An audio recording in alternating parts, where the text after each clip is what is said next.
Hello, everybody. It is Friday night. Welcome to Rewind-A-SmackDown. And I am joined by my champion, Wai Ting. The hell did we just watch? Dude, that was so weird. Okay, beyond weird, let's just call it what it is. It was bad. It was not a good segment. It was so ultimately confusing. Can we say this for this year? The Netflix debut, we have, it's pretty much TKO board member Dwayne Johnson coming out, extinguishing this program with Cody Rhodes, leaving the door ajar for Roman Reigns. We're all puzzled by what in God's name are we doing here. The next night he's on NXT. For my money, probably the worst segment I can recall The Rock being in. Like just an aimless segment that was just... all he had was the F word. That was all he had in that promo. Like two pretty awful segments. And this was an ultimate swing and a miss that I can stand through bad television, bad segments. This one to me is just this one to me is just like, it just causes like this whole, like wherever we're going here, I don't think we're going to be looking back and saying, oh, this is what this was.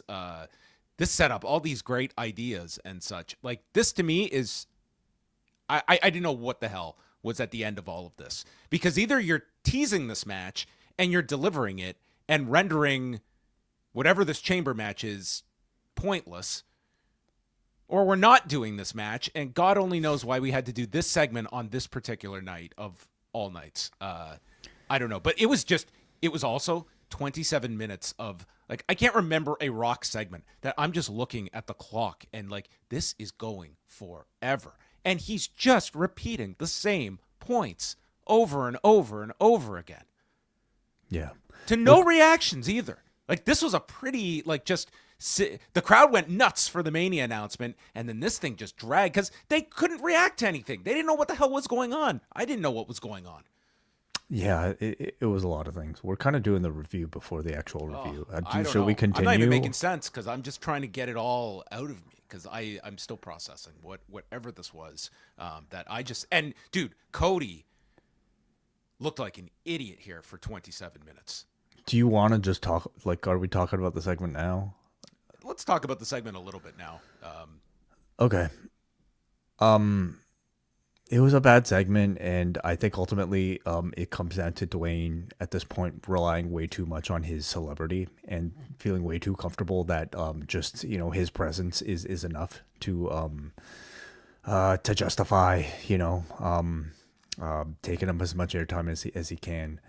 And it's a shame because like last year he was, for a lot of us, the best character of the entire year, outperformed a lot of people as the final boss character. But since he's come back, this sort of like intertwining between non-final boss and final boss Dwayne has resulted in just like, oh man, something that's just been very ineffective in the 3 TV appearances that we've seen from him so far.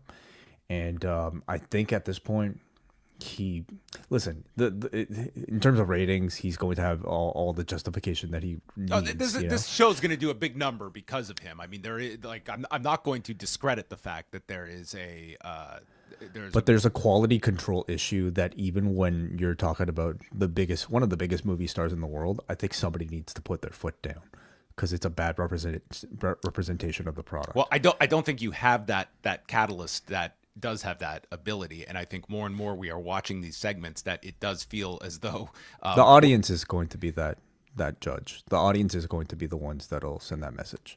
Well, it was a very odd segment because you had TKO board member Dwayne come out, total babyface. He's high-fiving the crowd, making the WrestleMania announcement. Crowd goes wild, and then he shifts to become heel Rock, literally mid-promo. Yeah.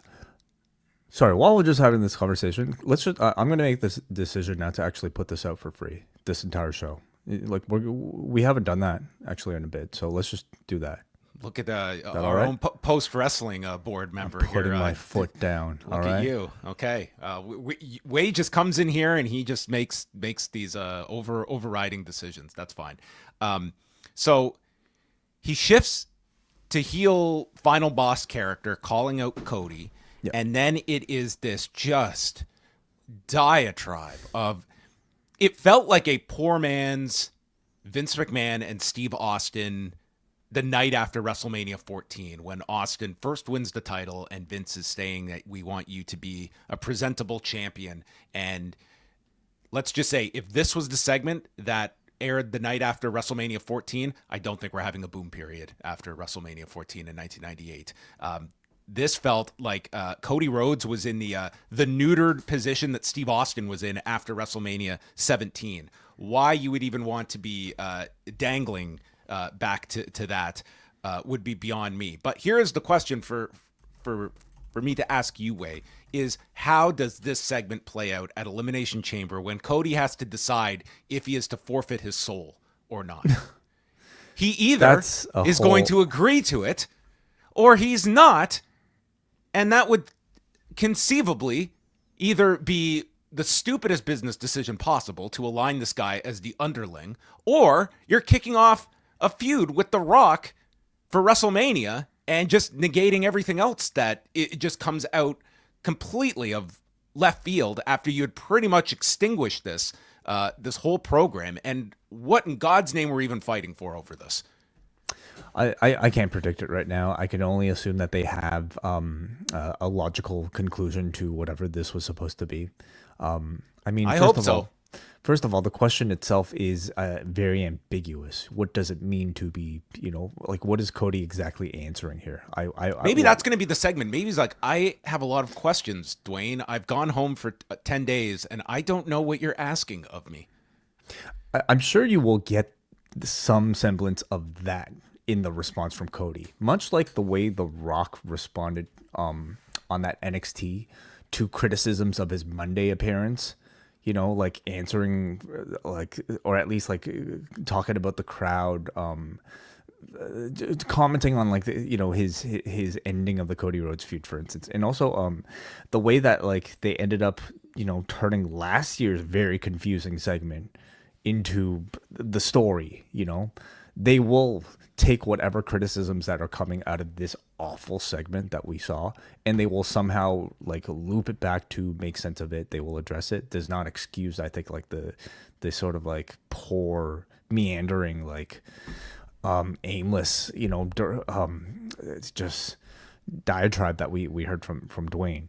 But just kind of speaking back about like what this is supposed to be.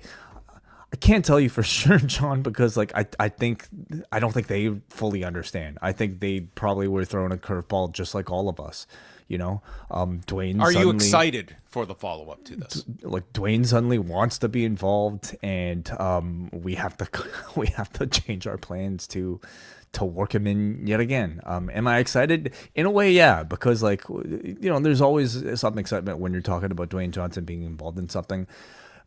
With Vince McMahon out of the picture, this is sort of like the most sort of on the cuff, off the cuff, like type of like what could happen, like based on one man's whims type of like chaos, that we can at least discuss on as part of the WWE product today.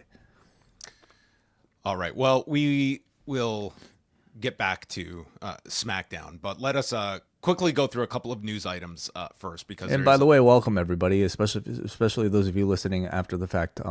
To this is an XL edition that we do every single week or every single episode. Rewind-A Raw, Rewind-A Dynamite, Rewind-A SmackDown, exclusively for our Post Wrestling Cafe patrons. You'll see a longer runtime for this one compared to usual.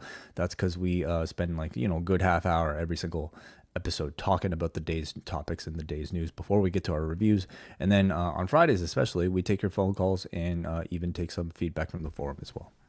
So yes, if you this is our full XL edition of the show. If you want to jump on board, you can do so and get this show every single week at postwrestlingcafe.com live as soon as SmackDown, Raw, and Dynamite end. But we start off with the more happening in the Janel Grant suit. So we had last spoken about Janel Grant filing the amended complaint that had several new pieces of information attached to it, revealing several of the originally anonymized names in the first complaint. So today we had Vince McMahon John Laurinaitis, and WWE all filing motions to oppose the amended complaint. So all of the defendants are in lockstep trying to oppose this amended complaint from going through.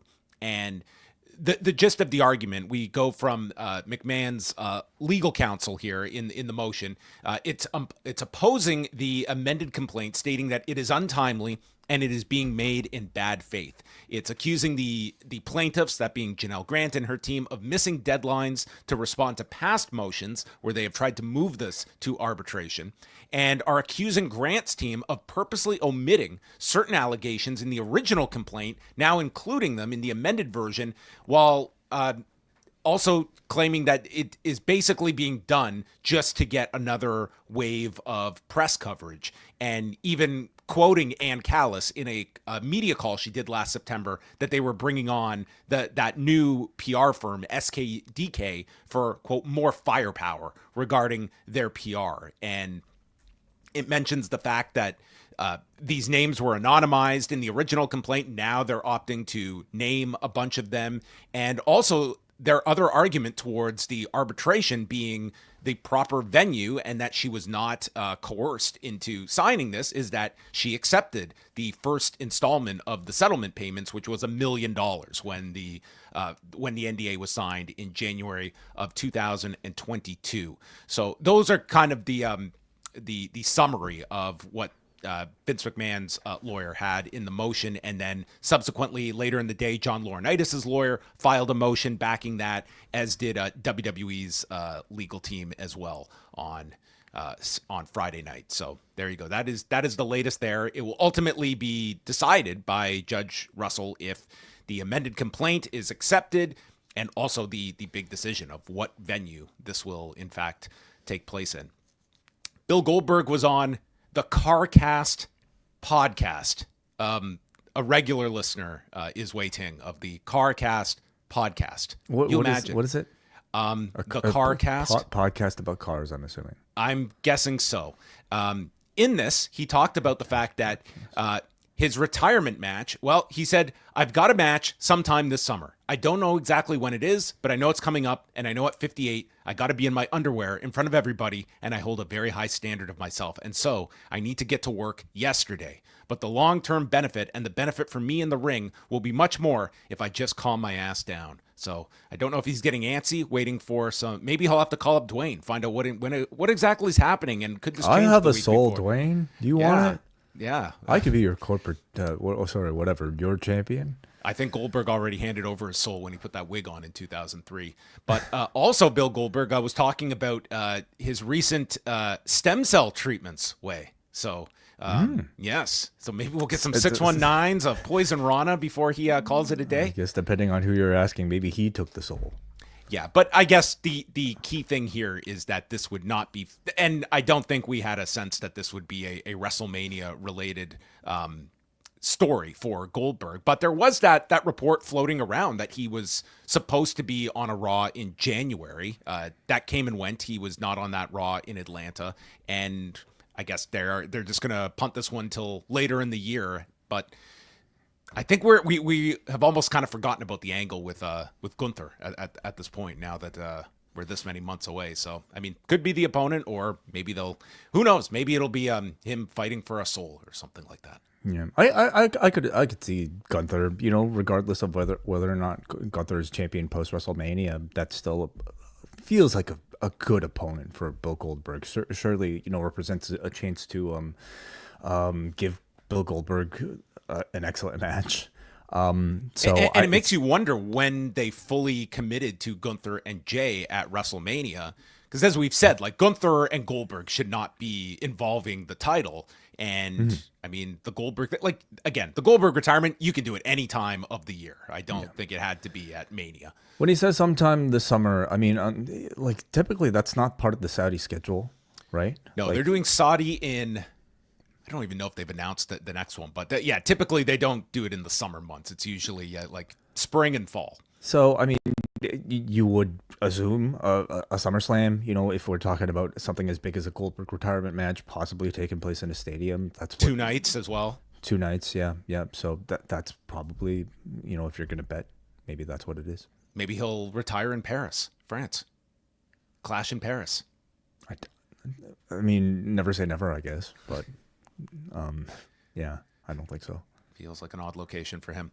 TNA was at Full Sail University on Thursday night and are back there tonight. They had announced sellouts for both nights, and several notes coming out of Thursday's broadcast. We had several arrivals in TNA, including the former Elias, now Walk with Elijah, as he came to back up Joe Hendry, who was confronted by the team that I think everyone was waiting to find out where they would land. The Colognes, Eddie and Orlando Colon.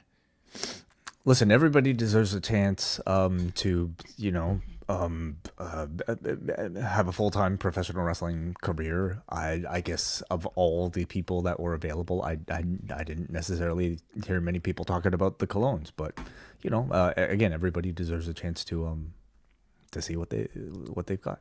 Well, Elijah came out. He got an incredible reaction from this crowd, and being that it was Full Sail, maybe a bit of nostalgia there for some. But he was great in this segment. The crowd was singing with him. They start doing the White Stripes humming, and he just instantly starts playing it on his guitar. It was like a cool moment, and the fact that it was live, it was it did add to the scene with them. Also on the show, we had the big talk coming out of that, of course, is what this means of Elijah/Elias's involvement with Ring of Honor and following that Righteous video. Now, it's important to remember that video was never actually aired on Ring of Honor television. It was something that they put out on their own socials. Yeah, so, and he is apparently there's nothing to it. It sounds like he is in with TNA now. So what about the Righteous? Like, what was that? Just something for indies? What does that mean? I don't know what the deal was. If they just shot that on their own, if it was just an idea they had. But yeah, he's with TNA. So yeah, they okay. The Righteous got wronged. Yeah. Mm-hmm. Cora Jade showed up attacking Masha Slamovich, so they're going to do that match March 14th at Sacrifice. Also showing up was Oba Femi to back up the Hardys, so they're going to do Oba Femi and the Hardys. They're taping that tonight to air next week. But the big thing that they were... The new Team Extreme. Yes. Matt, yes. Jeff, Oba. Oba! No! They had been promoting that Tessa Blanchard would wrestle on this show, her first match on Impact in 4 years. And so they did a deal in the back where after Tessa was supposed to get her physical and the trainer was busy. So he did not have time to give her physical because someone had been misted. So then Tessa comes out to announce that she cannot wrestle tonight because of this stupid doctor. And then that leads to, and she's just cutting this promo, and the crowd is just on her like nothing else. And Santino comes out. When you say on her, let's be specific. She is getting chants of. It started out as just like they were like booing her vociferously, but then it turned into the "she's a racist" chants again. So I think those are just going to follow her at this point. Not only she's a racist, but man, I miss Full Sail. Full Sail. They chanted, "We're coming for you, Tessa. We're coming for you." Okay, a la Booker T, of course. Yes. So a very creative crowd. I mean, you certainly can give them that credit. And I don't know. It's like you're watching this, and it's like part of me is like I'm watching this, and it's like she is the best heel on this show. She's cutting this great promo. And the fact is, the reason she's getting all of this heat is because every single fan in this arena knows what the story is with her. And TNA is obviously leaning into it. And I mean, it's almost like they're making it like these live shows. It's like, tune in because you know the crowd. It's live. Like, we can't sweeten anything. It's certainly not deterred them from using her and featuring her. And not at all. And they're just... it's really weird when you're hearing these chants. The announcers can't call attention to it, but it's not as though they're being discouraged. I think it's a really embarrassing look that you've got these chants on your TV, but for TNA, it's like they obviously feel like this is the juice is worth the squeeze here for this heel reaction she's getting. She's a talented person. They see the talent there, and they probably just feel like, okay, this person like deserves the chance to again like entertain. It's strange in that we're never going to get a resolution for this, right? Like, I mean, at some point, it makes you wonder if like Tessa will be encouraged to have maybe more of a direct dialogue with the audience about this particular issue. Until that happens, I don't know if public opinion on her will change. I think eventually people will get tired of maybe the chants and just kind of accept. The big question is going to be if this is enough that it will it deter a WWE? Because that's the interesting thing, because she did have a stare down with Cora Jade at the end of this. Right, because Cora did the attack on Masha, and then they had the stare down. And listen, if you were not apprised of Tessa Blanchard's situation and you're watching this show, like, she to me stands out like above almost anyone else on this show. Like, she is a great heel. She's a tremendous promo, and she comes off like a star here. But it's like, do they want to it'll be a different deal like in WWE, and like that is going to be the question, is if this is enough that it deters them, or if they feel like, again, like TNA, that this is that is a cost worth making. I think they're watching these reactions very closely, obviously, and they're just waiting for this to die down before they use him. I think Moose represents an interesting, study as well. Like, because he was someone for years WWE was not touching, and then this week he was on NXT television, and obviously they're building to a really big match with him and Oba Femi. They're presenting that as a dream match. And Tessa Blanchard has her supporters. Like, you look at the online reaction to even these sort of reactions, there are a lot of people who would commend her for, I guess, like pushing through these sort of reactions and continuing, with the performance. It's a strange topic, and I'm just more curious to see, outside of Full Sail, are there going to be copycat reactions beyond it, and for how long? Well, you say that's a weird topic. Let's talk about something, just a totally normal story. And, oh my God. You pick some great topics, John, as you always do. How many times, Wade, do we always talk about, man, what could have been for all of these Our Lady Peace concerts if only they could play whatever? And Rain Maida has decided that on the band's 30th anniversary tour, they are reclaiming this song. I had to literally listen to Rain Maida address this audience in Calgary, no less. They decided tonight is the night we are going to play whatever. And Rain Maida, Edmonton, but yes, I understand. Jesus Christ. He was, wrestled like right out of this city. So he explains to the crowd that this song has a troubled past, but we want to reclaim this song. This is ours. And we're going to reintroduce whatever. I can only imagine how many people in this crowd had no idea what he was talking about, and I only could hope that people could see them Google and figure out what the baggage is that he was referring to. I wonder about that. I imagine if you're like a big enough Our Lady Peace fan, you'd probably know the attachment. If you're a big Our Lady Peace fan, dude, they were playing the Saddle Dome, so it's like, I bet you there's a lot of people there who would not even know who Chris Benoit is. Wasn't this an Our Lady Peace concert? Yes. So of course they would. Again, I would assume most of the people there knew the attachment of this song to that. But if you have that many people, I just don't think they know their entire catalog. They haven't played the song in like 23 years. So I wouldn't expect everyone to just automatically know this song. Okay. But anyway, they played it, and I guess that this is part of the set list. So what a hook for their 30th anniversary. You can get right off of, just go straight from Automatic Flowers into whatever. And then, that's interesting that you would pull that one. Not Superman's Dead, Clumsy. I'm trying to think what else. Naveed. Yeah, Naveed. You went with Automatic Flowers. Interesting. I don't know, like, dude, it's I can understand artists like feeling like, hey, like, we wrote the song, we like the song, and we don't want this memory to be permanently attached to something that we helped create. That said, this wasn't an entirely original Our Lady Peace composition. This song is based off of the Jim Johnston theme song that he wrote for at least Chris Benoit used before Our Lady Peace. So at least from a wrestling fan's perspective, this was first and foremost a Chris Benoit theme, interpolated by Our Lady Peace after the fact. But I mean, whether or not Ray Maida feels the same way, I mean, he probably takes a different ownership of it.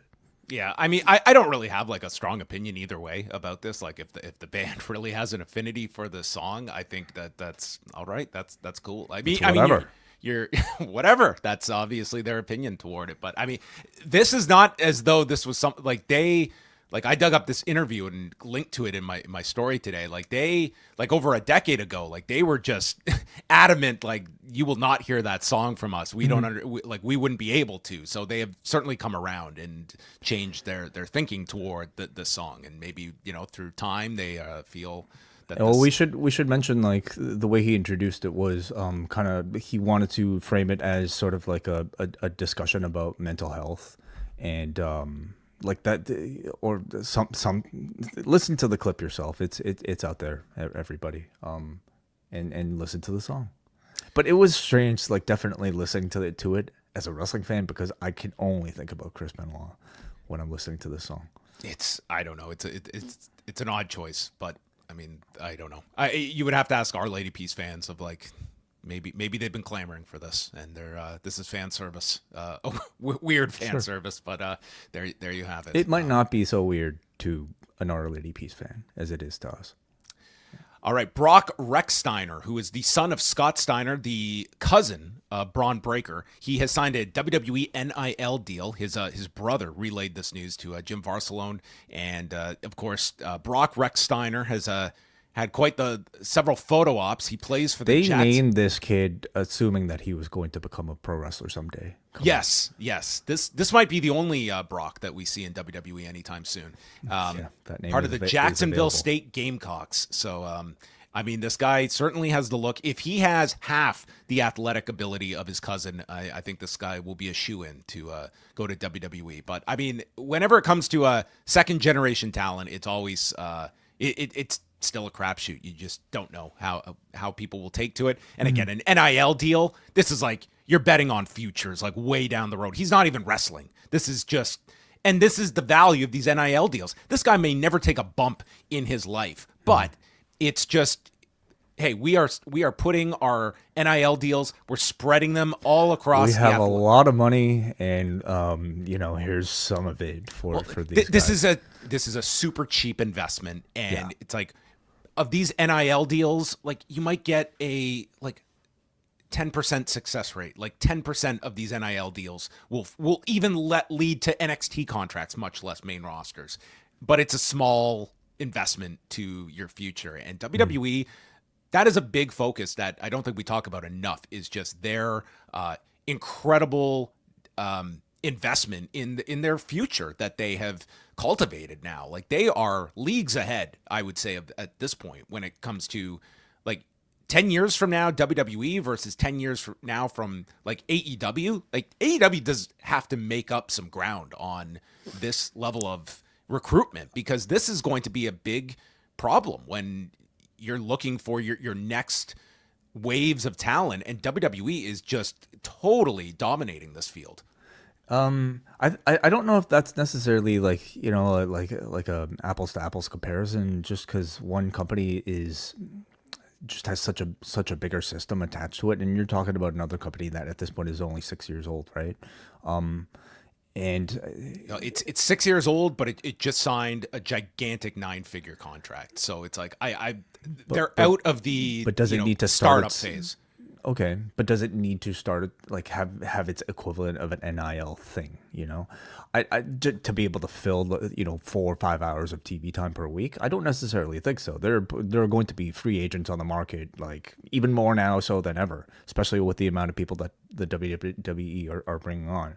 So it just seems like you can't be relying though on WWE cuts. Here's what I ask first: get ROH in order and give me like a proper feeding system from ROH to an AEW first before you maybe think about some of those other things. Well, ROH has been we are coming up on 3 years since ROH has been purchased, and I think that it has not fulfilled that kind of feeder system that they were hoping for at this point. ROH is a weird kind of amalgamation of AEW. I wouldn't quite call it like developmental, but it is that system that could be your outpost for this. But it seems like it's just a mix of multiple things all at once. Last things here, NXT did a 689,000 viewers, 0.17 on Tuesday night, and then Dynamite on Wednesday, 563,000 viewers and a 0.17. It was 7th in primetime on cable behind back-to-back college basketball games on ESPN, bunch of Fox News programming, and Summer House on Bravo, which I was watching picture-in-picture. Summer House, okay. Summer House. That and Severance are your must-sees right now. Yes, Summer House. All right, okay. And the last thing for Saturday night's Collision, this was taped on Wednesday. We have Chris Jericho against Bandito for the ROH title, which is said to be an incredible match. Gabe Kidd against The Butcher. The Murder Machines against Robbie and Mondo Avion, the team of Sky High. The BCC defending the trios belts against Daniel Garcia, Matt Menard, and Cool Hand Ange. Queen Aminata versus Julia Hart. Beast Mortos against Hologram. That also got a lot of great reviews. And in the his open challenge, Max Caster against Brody King. No spoilers. No.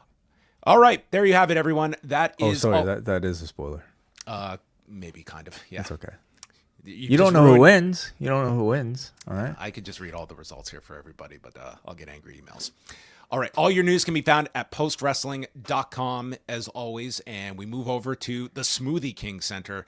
9,807 tickets distributed per WrestleTix. And pretty much they blew up half of this show. On Thursday, Nick Aldis put out a video announcing we would get a 6-man tag with Cody, Braun, and Damian Priest against the Bloodline, and a women's match between Naomi and Liv Morgan.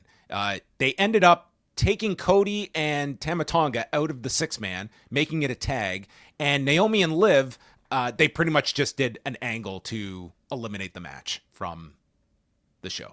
Yeah, so again, the Dwayne Johnson of it all, likely the culprit for all of this changing.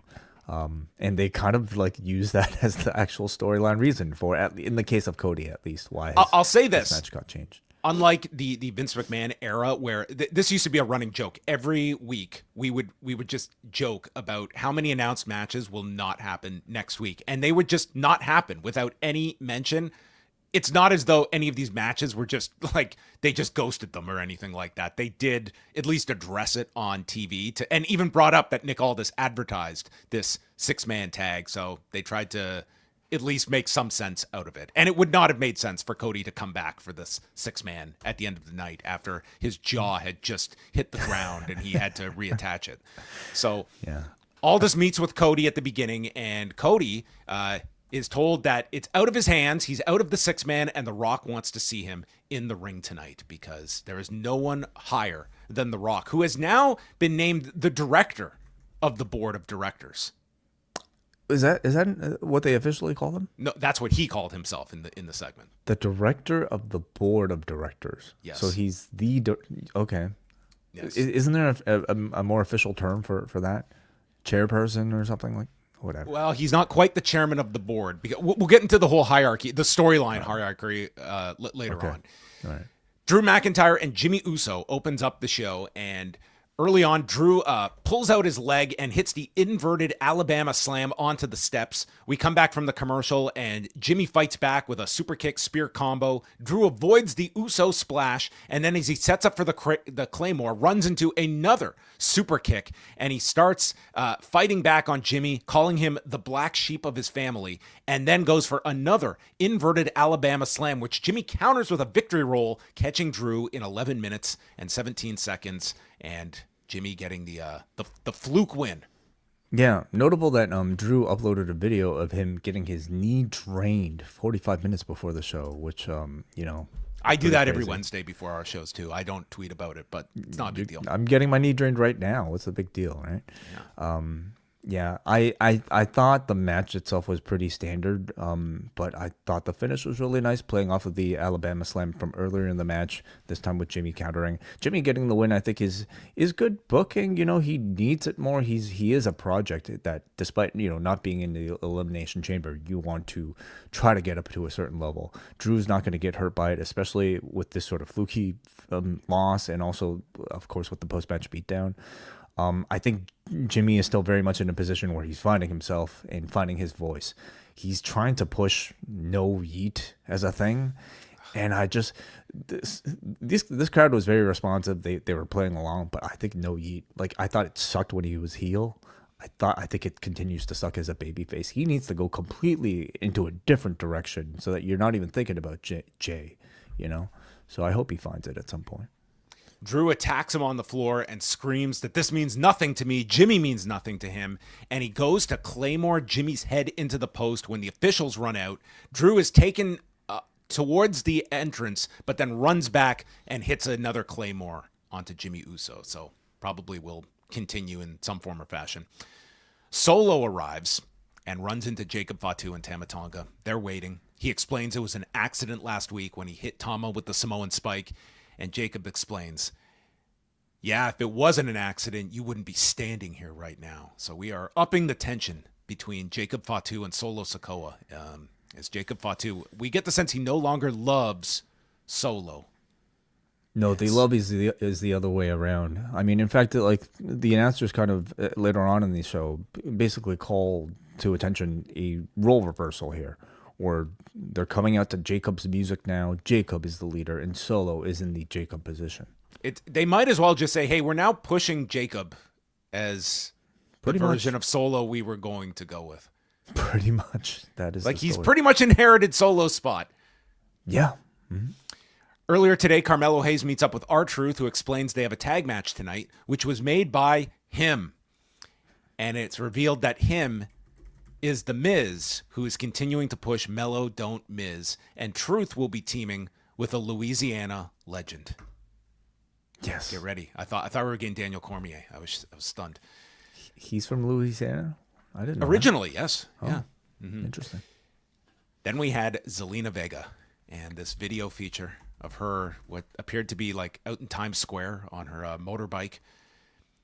And she has been constantly labeled too small. And we get some very obviously just voiced over fake commentary of people calling her small. And she talks about her accolades, including becoming the first women's queen of the ring. I never had it easy, but this is a fresh start, and my dreams are a lot bigger than your measuring stick. So we have Shorty Z. Shorty Z. Love it. Well, I'll say the presentation of this short character is a bit cooler than what Chad Gable had. Yeah. Chad Gable never had this sort of production, okay? He never had a cool motorbike in front of an AI-generated Times Square. This feels like a Marvel, this is definitely a streaming series, not a movie. She definitely, we know she's a cosplayer of like, some high level, I guess. And I'm assuming some sort of like influence probably went into the crafting of this entire thing. So, there at least, like, when she was moved to SmackDown, I think a lot of presumption that she'd be paired with Andrade. That does not appear to be the case at all now, because tonally, this sort of vignette and this sort of promo has nothing to do with, I think, whatever Andrade is doing.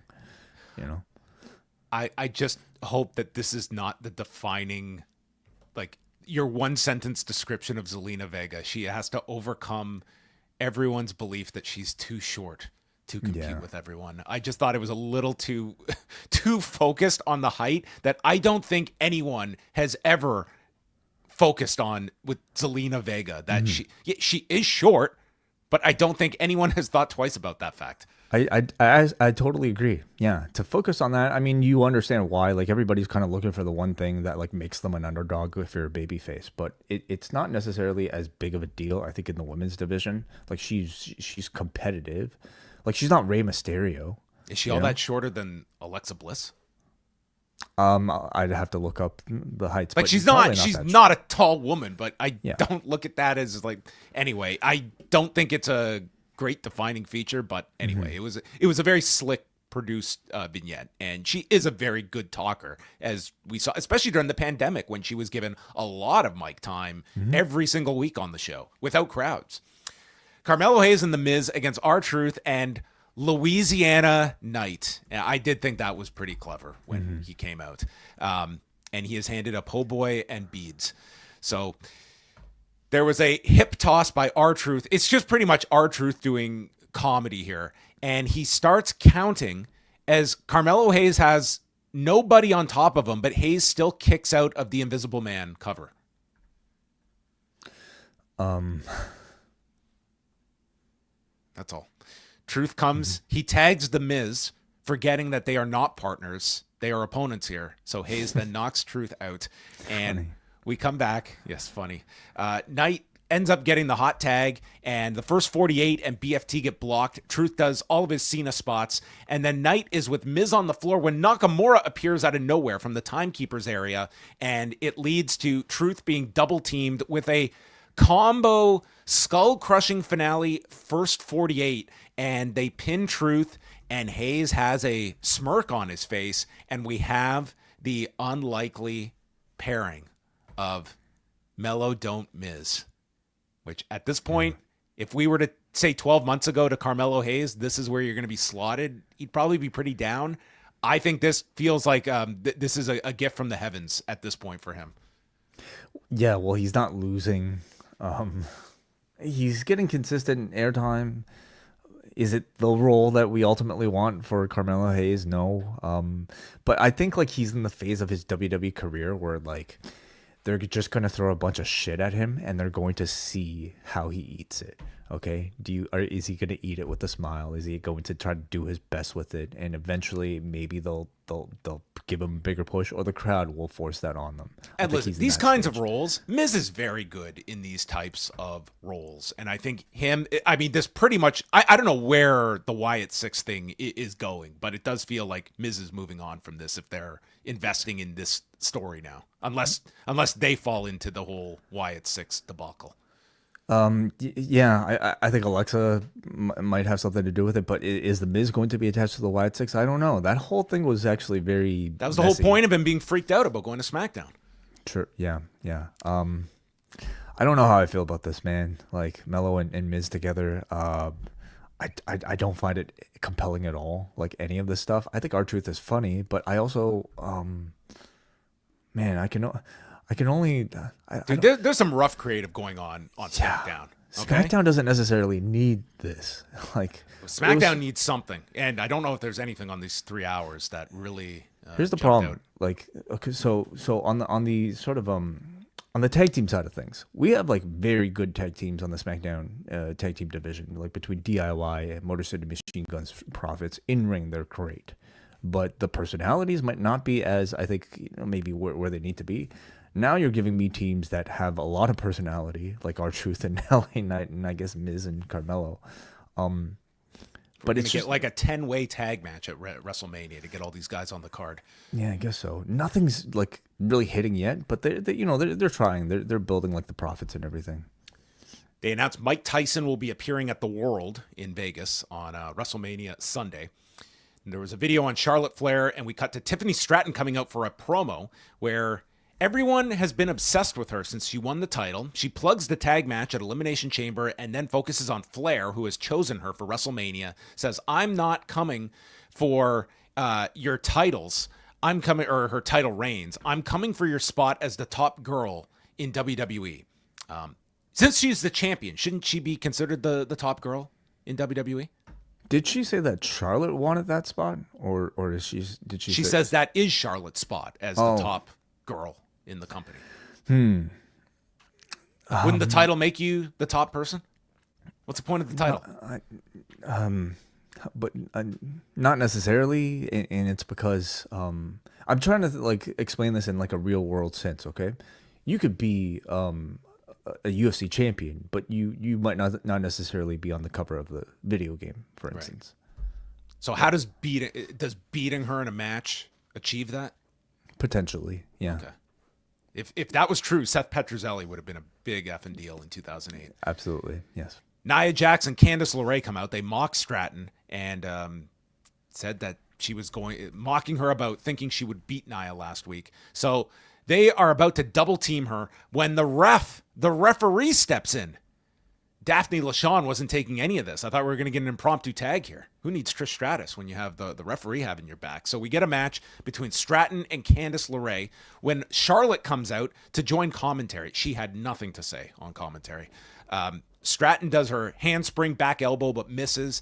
And then after missing a swanton, LeRae gets a crucifix for a 2 count, misses the cabrata, and then after a fireman's carry, Jax pulls LeRae out of the ring, so Stratton does a cartwheel on the apron, drop kicks Nia, and then lifts up Candice to go Alabama slam her into the barricade, but I think realized she probably would have killed this woman and had to hold up a little, so it did not look too smooth. Rolls into the ring and then hits the PME, pinning Candice LeRae, and then Jax jumps her, and we tease the Annihilator when Trish Stratus gets the call, leaps from Toronto into New Orleans right on cue and runs down to help her. And they start. She's seeing all this traffic we got up here with all the snow, and she's just staying down. Maybe she's just moved. Maybe she's realized, you know what, this is not the time to live in Toronto. Although she can't avoid it next week. So she attacks both, but then Candice chop blocks Trish's knee. So the heels beat them up, and then we get Trish stacked on top of Tiffany Stratton, and Nia climbs up for the super Annihilator onto both women. This was maybe the worst looking Annihilator because she came down feet first, and maybe they will have some wonderful angle to show this replay of, because this did not look good. It's either way too stiff or way too light. There was no in between here, and she's probably never had to hit an Annihilator landing at this position with a woman stacked on top of another woman. So anyway, it just didn't come across smooth. And then Trish Stratus for the second week in a row just vanishes into thin air, and Tiffany is left alone in the ring, and Charlotte comes in and points to the sign. And all I could think was, it is 2 months. Oh my God. 2 months. Man. I don't know how much mileage is going to be in these two for 2 months of pointing signs. And there's so much pointing in this one. Honestly, it's fine to point like once in a while, but man, Stratton did it like twice in her in the segment, and I okay, so now it is, these wrestlers are now growing up where it's like this is your live from Saturday night or live from New York moment. They are like, this is considered like the biggest, the coolest part of being at WrestleMania is pointing at that goddamn sign. I think we need a rule, okay? In every WrestleMania cycle, every wrestler gets 1 point. Okay, you got to strategically pick the best time to point because you only get one. You better make it memorable. I mean, that. Do it when you're like making a challenge. By all means. Maybe if you're the Rumble winner, like do it when you've won the Rumble. Maybe as a Rumble winner you get 2 points. Okay, two sign points.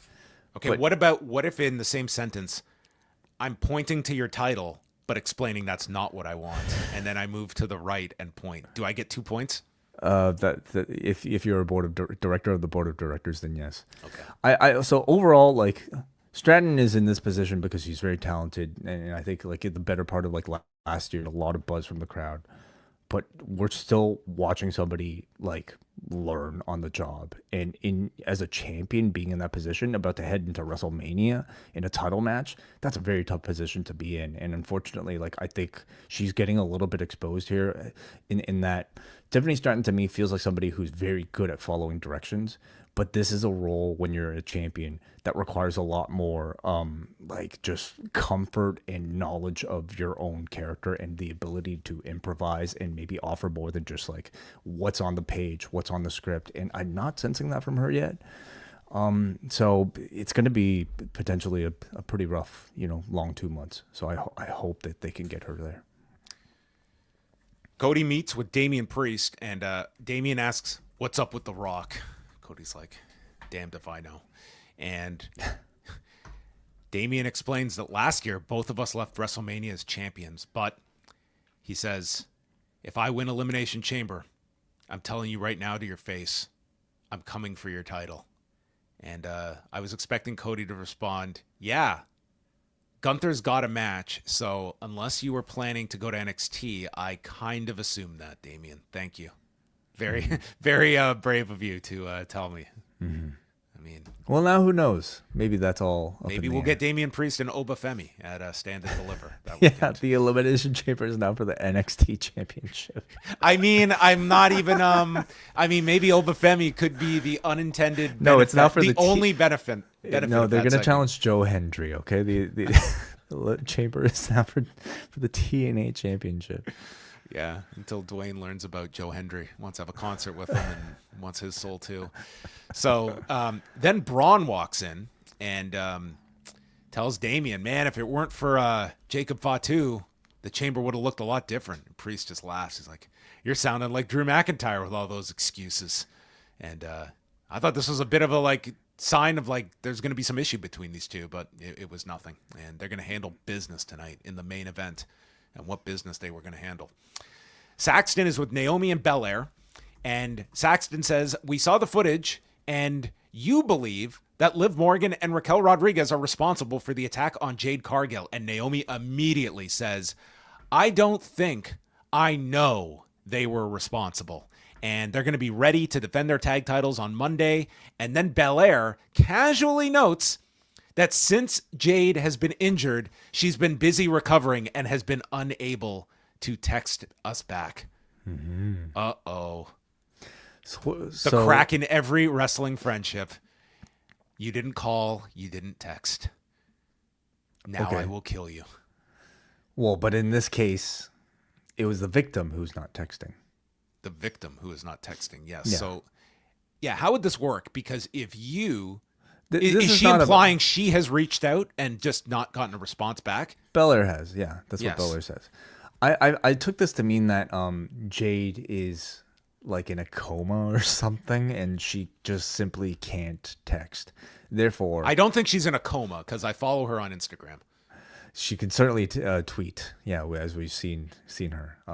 So this is all stock footage. She's just putting out scheduled tweets. She's got a social media manager putting out her 2022 photos. I'm trying to take this to mean that Jade actually has the answer about who attacked her, and the fact that she has not texted. Well, maybe that's not what that means. Maybe Naomi is working with Doge and has been able to take Bianca Belair's personal information and has corrupted her phone so that she can receive texts that are aimed for Bianca, but is blocking them. Yes. That's very... I think that's a better story than the one we're about to recap. So... Anyway, they're introducing, I guess, some knowledge about the state of Jade right now. She is unable to text, whatever that means. She could be paralyzed from the Do you think she's down. watching SmackDown and would hear this? Wait a minute, I've been texting you. I don't know. We don't even know if she's conscious. Maybe she's a cable cutter. Maybe she cut the cord and she only follows Netflix now. Yeah, well, so if you're busy recovering, you're not watching 3 hours of SmackDown. Who's watching 3 hours of SmackDown? God knows. I wouldn't be if I was in a coma, because this show almost puts me in one. I think they're losing the belts on Monday, and then they can just go all in on this story and get the tag belts out of there. We will see. Alexa Bliss video. This was kind of our most Wyatt-esque material for Alexa Bliss. She says she will turn the chamber into her playground. She's won the match in the past. For the others in this match, it will be hell. This is my women's division. So this was very much the Alexa Bliss of 2021. Yeah, she it's essentially just the same spooky Bray Wyatt type of character. And at this point, we have to assume, pending involvement with the Wyatt Six. That would be the most logical connection. Mm-hmm. Belair and Naomi come out for the match when they are jumped by Liv and Raquel with a Tahana Bomb and Oblivion, just laying them out. So in theory, they should be selling this attack on Monday. They should be weakened going into this tag title match as well. And then we get there's a Ford pickup that just hauls up outside the arena, and Joe Tessitore says, "Oh boy, when you see that truck, you know exactly who's arrived." Is this synonymous with Dwayne Johnson, this truck? I think Have we ever seen him in a pickup? I think we have, yeah, in prior appearances. Like the final boss drives this truck. Okay, yeah. I didn't know he was built Ford tough because I was not thinking of The Rock, but then he did clarify the final boss has arrived. Aldis confronts Raquel and Liv, basically stating, we don't put up with this shit on SmackDown. You can go do your bullshit games on Raw. And they just laughed us off and they left. Chelsea and Piper came in. They want to take Bianca and Naomi's spots in the chamber, but they're not out of the match because Aldis is willing to just clear anybody. So Green wants to be on the Canadian show. She's the greatest export since maple syrup and doesn't have a tariff attached. And she wants to have a match next week, and she is placed onto SmackDown next week in Toronto, but she is not told who their opponents will be. Yeah, so surprise for Chelsea Green next week in Toronto. And then it is time for Dwayne to arrive. Wade Barrett announces, the people are practically levitating. I saw no levitation among people here as Dwayne Johnson walked out. He's high-fiving. So no people's title anymore. He retired it. Done? He gave it away to Mama Rhodes. She is the people's champion now. She is forever. The people's champion. That belt is gone. What a run it had. What an idea. So weird. But it'll come back someday. They'll make sense of it, I'm sure. I never want this guy to be handed creative. Thank God he will never need to book TV because I think this would be not great. Some dude had dropped his iPhone and he just picked up the phone and handed it to this guy. I did not notice. If you go back and watch this, it was so weird. It was right in front of the ring, and this guy was so happy that his phone was returned to him. He comes into the ring, and he announced that he is dropping some good gospel shit on your ass tonight. Which, growing up Catholic, this is often how the homily would begin. You know, Father Dan would say, it's time to drop some good gospel shit. We're going Ecclesiastics today. Ecclesiastes, I think. It's been a long time. I'm just out of it, okay? He announces WrestleMania is coming back to New Orleans April 11th and 12th at the Silver Dome, the Caesars Superdome. So 2 nights, once again. The crowd went nuts here. They showed the logo. It included the mention of the Greater New Orleans Sports Foundation. So read into that, kickbacks. And then he starts singing When the Saints Go Marching In. And right then and there, Ricky's new name became such a detriment because this sounded awful. And he just heals on the audience, calling them the largest collection of STD trailer park trash. But then he's just veering in and out. He then calls out Cody Rhodes. And so after sitting through like a 10-minute Rock entrance, we got pretty much an equal length Cody entrance. He comes in. The two not only embrace with a hug, The Rock just plants a kiss on him. And Rock says that over the past year, they've become really good friends. You know, over this past year where we were teasing a big follow-up WrestleMania match after the night after WrestleMania, and I beat the shit out of you, we've made a friendship. And man, are we going to make some money with this. He mentions all of this, and they boo when he mentions that they are now friends. Like, yeah, we were into this feud too.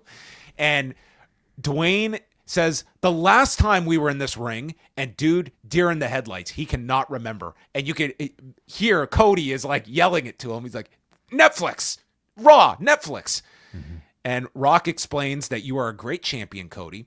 He shows a picture of their moms after last year's WrestleMania, that water under the bridge. And I am on the board of TKO. And he explains that TKO owns WWE. And I often joke with Ari Emanuel, what's it like to own WWE? And Ari jokes, well, Dwayne, you own WWE. Ha, ha, ha, ha. So we've got Ari, Dwayne, everybody. Nick Khan was mentioned here with Paul Levesque. So they're maybe like the third level. Your WWE champion who's way down the depth chart. And no mention for our guy, Mark Shapiro. Unfortunate. If Ari Emanuel ends up doing some cameo out of this whole thing, and he was promoting that something big's going to happen at Elimination Chamber when we recap that Pat McAfee appearance. I don't think he was referring to himself. Was all this necessary? None of this was necessary. Did he need to mention Ari Emanuel for any reason? What was the point of any of that? And the fact that Ari told him, let's go through this, and then we're going to try and piece some of this together. Okay. He wants Cody to be more than just a great champion. I want you to be my champion. Cody, who is just trying to look confused, all of a sudden, Will Ospreay had become Daniel Day-Lewis in comparison, because Cody just looked like day one of acting school. I mean, this look, he had to keep this look for like 15 minutes, okay? And I felt so bad for this guy, because this was the most painfully obvious, like when Cody is engaged in something and when Cody is not. And this was one where you could just read on his face. It's like, what in God's name are we doing here? Because this was not hitting. This was maybe the least reaction I've heard to a Rock segment. This guy could come out and read a phone book and these crowds are going nuts. And this one, everyone was puzzled. Everyone just didn't know what to react to. He's veering in and out of like insincere babyface to outright asshole towards them. Then he's complimenting Cody. Is Cody going along with this? Is this the match we're teasing? Are we not doing the Elimination Chamber winner? I think all these fans were just so goddamn confused. And all they cared about was, hey, we've got WrestleMania next year. I don't know what's going on here. Yeah. I think this is the spiritual sequel to that segment last year when The Rock came in and took the WrestleMania main event from Cody Rhodes. This will have its own documentary attached to it to explain to us what this was at some point, and how they will be triumphantly pivoting from this into maybe a great piece of business after negative fallout from the audience responding to this. I mean, there's really no way to explain it, but like this being a clear example of Dwayne just like going out there calling something on the fly, rambling and he being talks too comfortable being like relying on his own star power to trust that the audience would just be receptive to everything. And to some level, he's getting that's into true. like his Instagram followers. I'm the most followed American man in the world. I can bring you up to that level and open doors for you. He's talking about Moana 2 generating $1 billion. And then he gets into this explanation about how he never had a brother. That's what Cody, you could be. And he talks about how you didn't stand for me trying to take over the main event last year, and then you slapped me. No one does that and gets away with it. But that's why you're special, Cody, because you're my champion. And I don't need an answer tonight. You can come give me an answer at Elimination Chamber. And then Cody is like, literally his character is trying to decode this and being like, is this what you want? Referring to his belt. And in what will now be an infamous line in Rock history, Dwayne looks at the title and says, I want more than that. I want your soul. And Cody just has the stupidest look on his face. And we just fade to black. And this was like just an all-time cringe segment. If you were to tell me this is the worst segment you've ever seen The Rock involved in, I would have to give it some thought. But man, is this at bare minimum on the short list. And worse than that NXT segment, which was my previous low here. All I will say is at the end of this, there are two outcomes, Way. Mm-hmm. Either they're out of their goddamn mind and they are going to have Cody like somehow subservient to The Rock and makes absolutely no sense, or he's going to turn him down. And if they are going towards a program, then that segment on Netflix was a complete and utter stupid decision that never should have been made. And we said that night, and I think that will bear fruit in time. That they're trying to almost retcon what they did on that Netflix. For God knows what reason, they had to just extinguish that on that night and doing all of this. But I will tell you that on the night of Elimination Chamber, we're going to get some angle between these two. And unless they magically like wipe this clean, I think this will take a lot of the oomph out of that men's Elimination Chamber match, because instead of having the set match, I don't feel we will have the set match by the end of Elimination Chamber. We're going to have a winner, and then I think there's going to be a lot of like confusion about what the hell this means based on what they do to this with this angle that I can't see just being wrapped up and finished on the night of the Chamber. I hated this. There's a lot for us to assume, like, jumping that far ahead. I think, John. I think just focusing on this particular segment, from maybe just this sort of very small survey between you and I'm assuming, and just like a quick scroll through like a Reddit thread, I'm seeing a lot of negativity towards this segment, a lot of confusion towards this segment, and I think they are going to script the hell out of that Elimination Chamber segment to make sure that nothing is going to be confusing about it, and that it won't result in something like this. I have to think that they're going to be much more careful and insistent on Dwayne Johnson to stick to whatever they have planned, and that how often does that work out with Dwayne Johnson's segments? We haven't really had to do that, John, because for the most part he's been good. Last year, like as the final boss, he was excellent. And that was largely staying in character. Between this and the NXT and the Netflix appearances, it's been a really strange 2025 so far with Dwayne, because he's broken character. He's playing Dwayne Johnson while at the same time weaving in and out of the final boss, and it's just not been working out. All that said, like I feel like at Chamber we're going to like get some actual concrete answers about what this was supposed to mean and where they're going to go. I just don't know why you're teasing something with these two now, unless you're doing it at Mania. Well, maybe because Dwayne's schedule suddenly opened up, and maybe during the Netflix. Well, if that's the case, then I go back, and we've just kind of like at that point, then the Chamber's kind of pointless then. Yeah. It's. I mean, we don't know. We don't know if he's just going to be there as some form of manager, whether with or against Cody. Like it's kind of early to say. We can't assume that it's going to be a Cody versus Rock matchup. It could be a three-way. If you are just a viewer, then you know what, the plans, the Dwayne Johnson schedule, you don't care about any of that. You're trying to watch something that's cohesive and makes sense. And all of this should have been known before the Rumble. You should have had your card locked in. And if this is the caveat that you have, that this can just get dropped into your lap and you got to make all these changes, well, then your fallout is going to be a confused audience that has every right to criticize that this company has been rolling, and everything seemed to be building, and this just feels like such a misdirect. And I thought Cody, I thought he came off worse on this than he did last year in that step aside segment. I thought this was the most Cody looked like such a putz in comparison. And the last thing you want is this guy looking like a putz on your TV. And that's what he felt like here.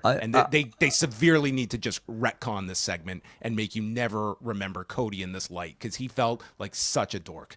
Well, I agree that I don't think Cody comes across well here. Not necessarily because he looks so stupid, which he does, but because now it's several years between this and the Netflix like hug and this segment right here, and last year's segment, where it really feels like Cody at this point is a puppet for this company rather than a real believable person that I think he's managed to come across as a lead babyface. Instead, he feels like somebody who's going through. Who's fulfilling the desires of Dwayne Johnson's scripting, and that's really detrimental, I think, to him, but potentially. But most audiences aren't going to blame Cody for the result of this. Most audiences are going to watch this and realize Cody is just trying to do what this crazy man, whose schedule is very unpredictable, is suggesting. In fact, like, I think you'll just see people be sympathetic to Cody, much like they were last year. Listen, John, like, you're entirely right that I think people can criticize this. They should criticize this. We are criticizing this for being a bad piece of professional wrestling television, but it's not going to change things, because The Rock is one of the most famous actors in the world and the most famous professional wrestler in the world. If his schedule becomes available, they will do everything they can so that his name is on the marquee for WrestleMania. That's just reality. It is. And listen, if after Elimination Chamber this all fits into place, I'll be the first one to say, hey, we jumped the gun. It's wrestling. You can make anything fit into place. You can. I do think they have their work cut out for them on this one coming out seamless. But we will see where this all goes. As just a segment in a vacuum, I thought this was terrible. It was bad. It was not I good. would argue maybe the worst segment we've seen this year. Given the stature of it, perhaps. Like, because of not just the performance. Okay, this or the Thunder Rosa chair shot, which has become the biggest talking point of the week. You know what, though? You forget about that, and that has no impact at all on AEW business. No one will think about that again. This could very well, this is like your biggest star that you're attaching to this in Cody, and what impact this has on your whole Mania direction on top of it. Like, are you more, when you finished the night after WrestleMania last year, I think everyone was amped for, at a time to be determined, Rock and Cody. And while I wouldn't say people would pan that idea now, I think your interest is way less in Rock Cody than it was a year ago. And I don't think I don't necessarily agree. I think, like, yes, this version of Rock, I don't know. I find this to be, put it this way: are you more interested in Cody and Rock at this moment versus Cody and Cena for WrestleMania? I think I'm still interested in Cody versus The Rock. Okay. And I say that mainly because we can talk about these segments, like it's sort of what we do. You know, we kind of pick at these segments, but I'm not going to necessarily like think about this all 2 months long up until WrestleMania. What's more important is what's on the marquee. Cody versus The Rock, I think, is still like the big match that you can do, and I won't necessarily be thinking about this anymore. Not to mention the fact that I think they will do whatever they can creatively to make sense of it by the time WrestleMania comes along, if that is the match. We go on over to what had to follow this. We have DIY and Pretty Deadly. Yes, there was more. I can only imagine the reaction from the wrestlers watching in the back and how confused they were. Do you think that this was earmarked for 27 minutes? Clearly, this was in the middle of the show for that reason. They did not close the show with this like they did with The Rock on NXT. And they probably, I could assume that this was actually set for 30 minutes. So DIY cut a promo on Pretty Deadly. Pretty Deadly then stormed the ring, and they're attacking them, New Jack style, with their music playing. DIY then gained control, and Wilson gets the tag, does the Les Kellett clothesline, bouncing off to hit both, and then they're in control when the Street Profits storm the ring. The match is thrown out after 6 minutes and 16 seconds, and they run wild, attacking both teams. Then the Motor City Machine Guns run down, and they just get pounced on as well by the Street Profits. They just look completely useless, and all the teams are laid out by the Street Profits, who... they are certainly giving a ton to the Street Profits, and I do like this shift for the Profits. But they're kind of they're trying to push now that this is the chaotic tag team division, and you've got all these different teams that it seems this is going towards some big multi-team showdown at some point. Yeah, probably WrestleMania, just maybe to get them on the show. I mean, you need to give focus to one particular team right now, and it should be the Profits because they're fresh, and they're the lead heels in all of this. I guess DIY are too, but the Profits are a lot more serious, and you're trying to, get people to recognize them, I suppose, as like a dominant team. So I thought that this was fine, I think the division just in general needs some sort of spark. Maybe it just needs a little bit more, whether it be in the form of star power or just maybe a novel story or group of characters. Nothing's really there yet. Was this your favorite Smoothie King Center match involving DIY? No, I don't think so. I think that would be from NXT TakeOver 2018. We go on over to X, where Kevin Owens has posted a video responding to Sami Zayn, stating that you're going to try to end my career, and that would hurt my family. And he's upset at Sami Zayn for potentially affecting Kevin's family. And then Kevin Owens reveals that he is outside the Zayn household. And we see Sami inside with his wife and child, the stars of Elimination Chamber 2023. Yeah, and I was going to say Sami's blue shorts and pink T-shirt that looks like the most, like something I would wear around the house, really. Yeah. He's got to do something about these walls. Who's his interior decorator, John Cena? Yeah, you can't hang that TV? Come on. You can, if this were posted on a lot of social media outlets, this might get flagged. This is basically trespassing, but he did choose X. So I'm in sure wrestling. It's is that yeah? I guess there's no I don't think any moderators would bat an eye at this. So Okay. he states that Zayn is selfish because this is going to impact your family, and you're making me do this, Sammy. So I will see you in Toronto, and it's all your fault, Sammy. And hopefully the cops were called after. This is a lot of work just to get this message across. And I was outside your home. I mean, he lives in Quebec, does he not? Or no? No, they're both in Florida. Oh, they're both in Florida. Well, come on. They probably know. They probably don't live that far from each other. Oh, Worth Kevin, he was out on the doorstep. we had a visit. Anyway. So Then the main event. What's Zayn going to do? Zayn's going to be pissed off. All right. Does Zayn have to go to the Owens house now to do the same? Man, that's a long trip. Well, his original house, his parents' house, maybe. Oh, he's going to go all the way there? To Maryville, yeah. Interesting. Maybe he'll go to Pat LaProd's. Maybe he'll go to Electric Avenue. The place where it all began, yes. All right, in our main event, Damian Priest and Braun Strowman against Solo Sikoa and Jacob Fatu. I was just so ready for this show to be over. This is a fucking long show, man.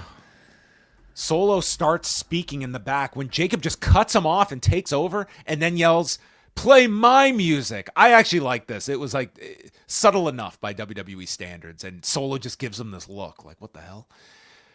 Braun begins and he circles the ring, punches the chair out of Tama's hand, but then Braun gets run into the timekeeper's area. So they beat on Braun. They get the heat on him for a long period of time until Priest gets the tag.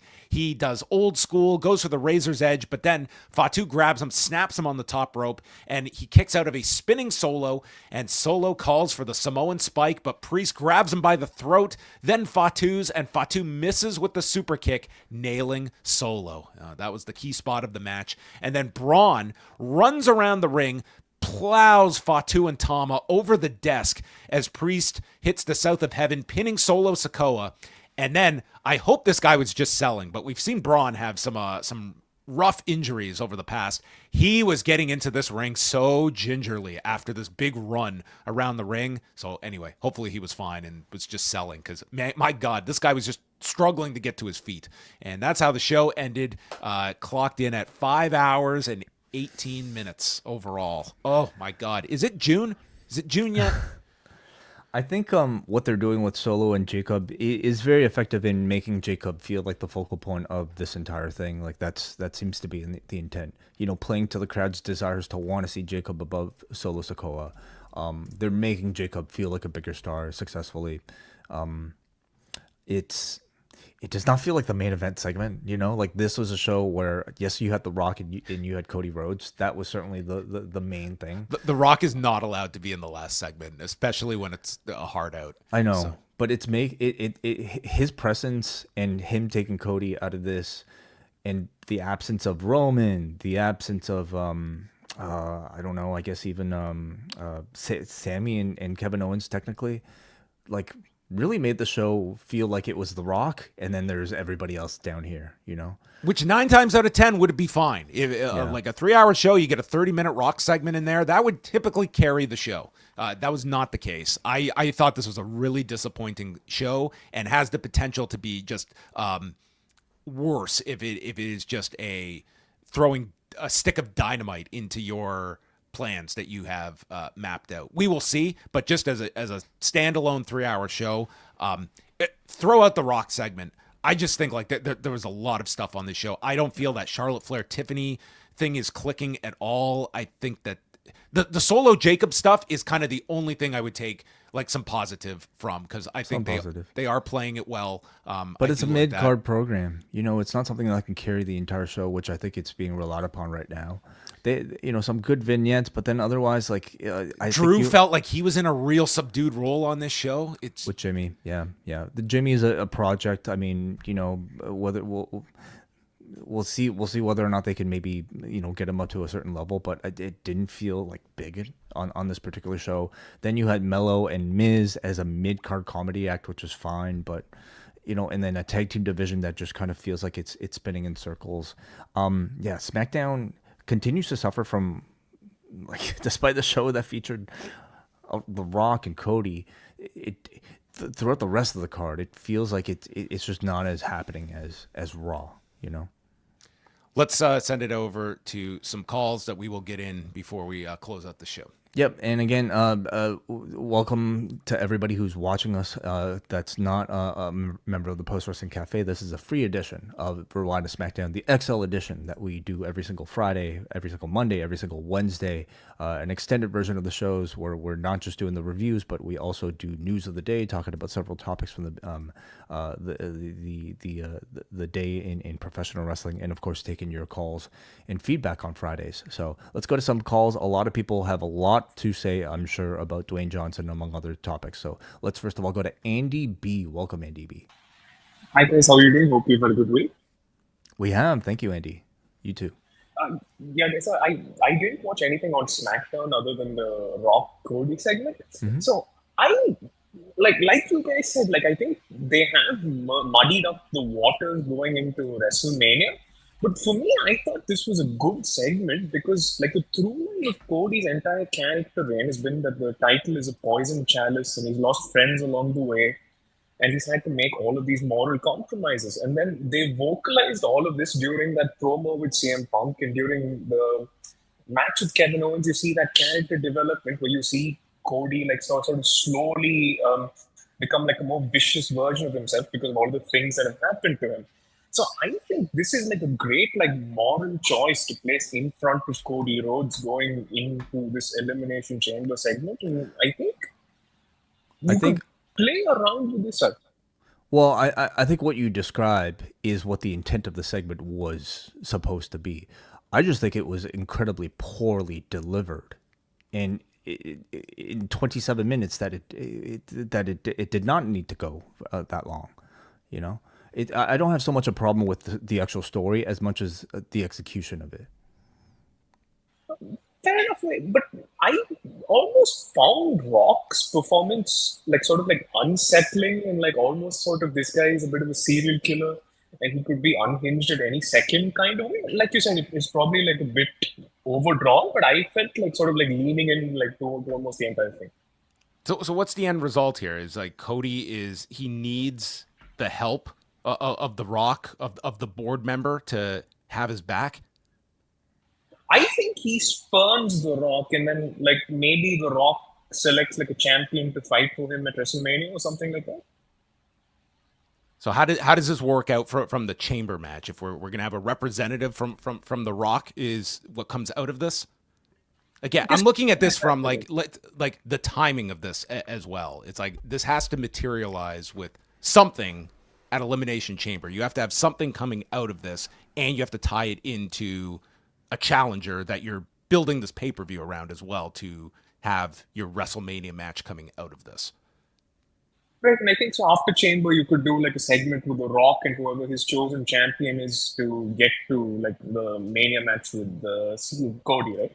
I think Punk is a perfect contender to be The Rock's champion because Punk's entire thing is anti-authority, anti-corporate, all of that stuff. Him sort of turning his back on all of those ideals. That's the perfect way for him to go heel, right? It's almost end days of Ring of Honor Punk, a throwback to that.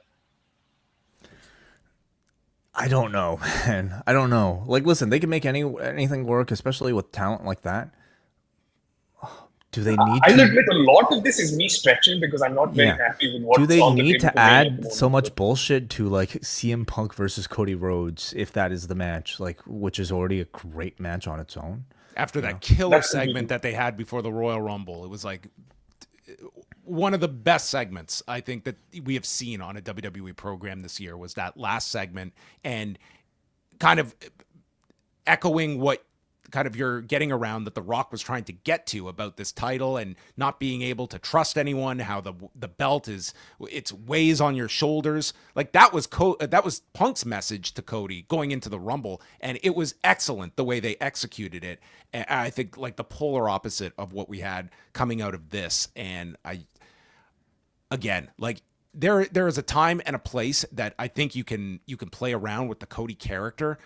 It's not when you're doing this level of business, and this is just a babyface that is firing on all cylinders. And I think you take for granted when you get to a position with a babyface that is at that level. and I just hope that is not the case, that you're rocking the boat here. But we'll see. I mean, this was kind of step one, and we will see what the next step is on March 1st for wherever this is going, because I guess there's a litany of options of where you can take this.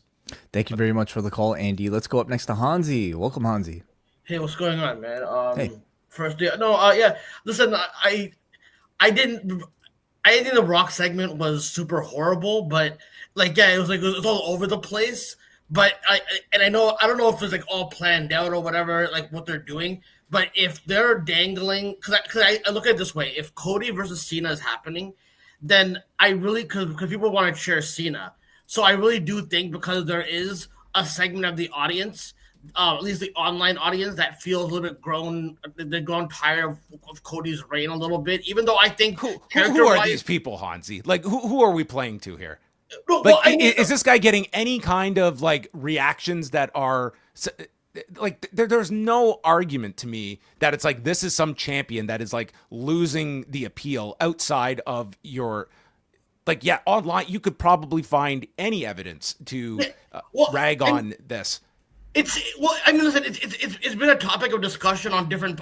I mean, the podcast audience, but I hear your point. People, I'm not saying people are hating Cody. There's still a lot of people, but there is a section of the audience that I do feel has grown tired. But I feel like if you have Cena versus Cody, I feel like Cody is better positioned in the person, because if you're gonna do a good guy versus good guy build, I feel like someone has to be show a more aggressive or darker side. And I think maybe by having the Rock dangle this, it's supposed to be, I don't know, maybe it'll tie into the Rock and Cena because Rock has beef with Cena or something like that. But I feel like dangling this, because I feel like it'll make it more interesting. I don't know if it'll play out that way, but that's the way I looked at it. I'm not saying that they'll go that route, but I was kind of confused by it, but I didn't hate the segment. I just think the Rock's promos are just, it's meant for Attitude Era enthusiasts that haven't grown up since then, that just love anything the Rock does, even if he yells at the audience. And I just don't really care unless there's some substance, but at least they brought something there. He was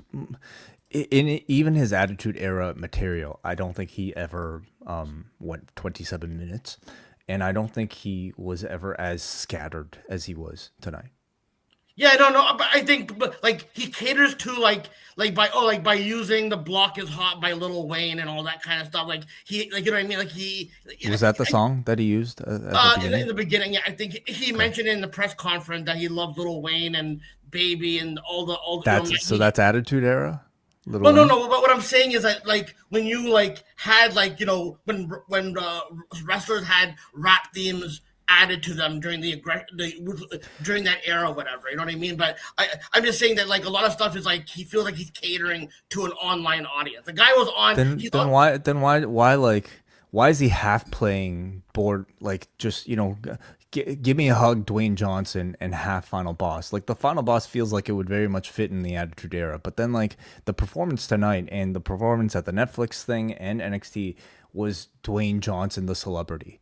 This was that's my biggest issue with all of this. Is the lack of focus. Yeah, I was confused. It was scattered as one of my calls, basically. No, I'm joking. But no. The other thing that I wanted to mention. I didn't get to watch AEW Dynamite, but I did see the whole Hangman and MJF thing. I think after all my complaints about their scattered booking from post Swerve and everything that MJF has done with Cole and all that, I think this feud might actually put them back where I actually care about the characters again. I think it's one of the better feuds next to what Ricochet is doing and Tony Storm. But those are the main things that I really do like about it. And I'll say one last thing is that I'm not having this big hope for Melo and Miz to have epic feud or anything like that.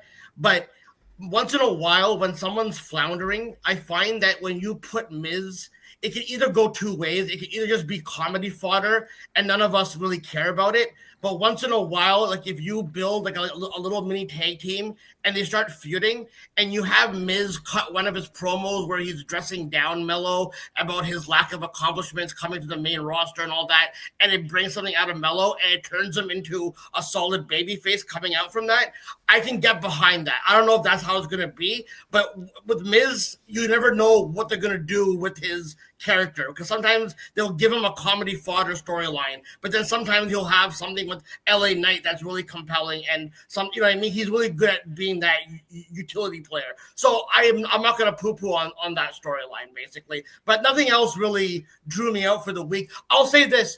If you guys watched Impact, I got to say that I'm loving what Ali is doing with this Santana. Yeah, it was a really good segment he did with Mike Santana. Yeah, I got to say about Santana, I wasn't really, because I'm like, how many guys are going to be in the main event in TNA? Because everyone's seeming to go there. After this Josh Alexander feud, it solidified Santana as like a really top level talent to me. And Ali, whenever he has storylines in TNA, I feel like he helped Mike Bailey have like more of a character because of their storyline. So I like how Ali just prioritizes having a character and storylines. That's what makes the wrestler important to me. But I'll leave you guys with that. Thanks for taking my call, guys. Peace out. Thank you, Hansi. Appreciate it. Let's go up next to Muggin. Hey, Muggin. You're muted. There you go. He did a whole lot of talking, but never really saying anything. I'm trying to keep my figure of speeches very minimal because out of respect to Brian, because I promised him. I mean, 25 minutes of just drivel. Just like if the whole point of that was trying to tell the story of the last temptation of Cody Rhodes, is just it got off to a pretty rough start, because take me into Cody's head here, okay? What is he being tempted by? The man is making millions, but what can The Rock provide him? He can provide him what? Tens of millions? Is that the conflict here? Is that the big the hurdle? I can get into more movie premieres. My child, like what? I can put I'm pretty sure he could put his child and probably his grandchildren through universities many times over. What is it? He's not being threatened to be fired. It's just you're already rich. You could be more rich. Well, that is exactly what The Rock is offering. I think it ties back to would that be such a conflict? I'm gonna try to what does he have to do to get there? I was just gonna say that I was just going all Shanks on it makes no sense. I'm just going back to what Punk said, like several weeks maybe back. It's points in the company. Maybe he's going to get points in the company, which look at this stock, okay? Punk warned these are things that your fan base can really get behind and really cheer you on for. Yes, he got points. I was just going to say that, with when Punk brought up to Cody that, holding on to that championship is going to take its toll on him. Mm-hmm. And, Rock is basically saying you don't have to worry about that. You don't have to worry about all that. And it feels like in a way he's in his own weird way that Rock is being the devil on Cody's shoulder. So I think maybe Elimination Chamber, because it's expected that Cody's going to turn him down, because that will cement him as the ultimate babyface in a lot of people's eyes. Because nobody's because nobody's sick of Cody at this point. So and if Cody's going to turn him down, that means somebody in the chamber might. And for the night in Toronto, Cody giving him the Crossroads would be electric. Like that crowd would go nuts for that spot.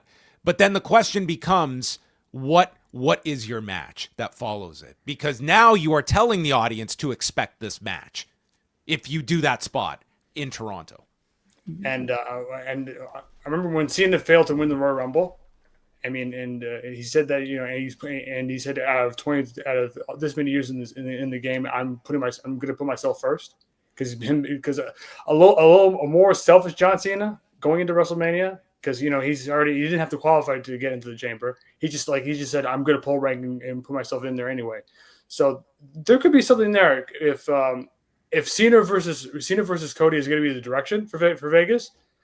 I think Cena is going to have more of a selfish edge going in, because I mean, in a lot of ways, you have the face of the former face of the company going for his 17th championship against his successor, the man who succeeded him, Cody Rhodes.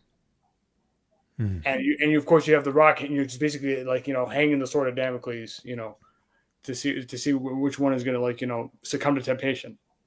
They got a course correct in a week, next Saturday, but it's just. I'm sure they have a course that, I mean, if there's correcting to do, I think it's to just clarify what that course actually is, because I don't know if tonight's segment necessarily did the best job of at least even teasing to the audience what this story is about to be. But I'm sure they do have a destination already in mind. Yeah, they tripped over themselves. They tripped over themselves on the first step.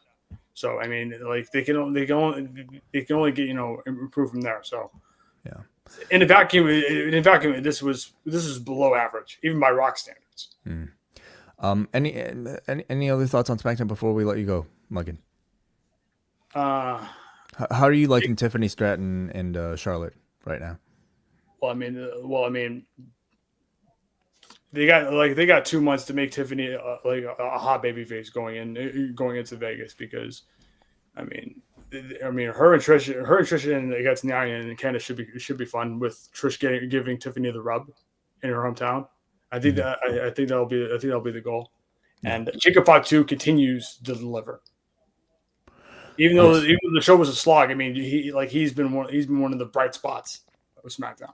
I actually want to see him move away from the bloodline. I kind of want to see him move away from Solo Sikoa and onto the singles programs. It's getting to that point. It's getting to that point. Like Jacob he's become undeniable in the last how many months. He's become undeniable. So I think Solo is going to be the one to turn on Jacob, because they're going to have to lean into this great reactions that Jacob's been getting.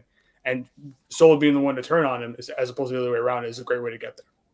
Thank you, Muggin. Appreciate the call as always. Thank you.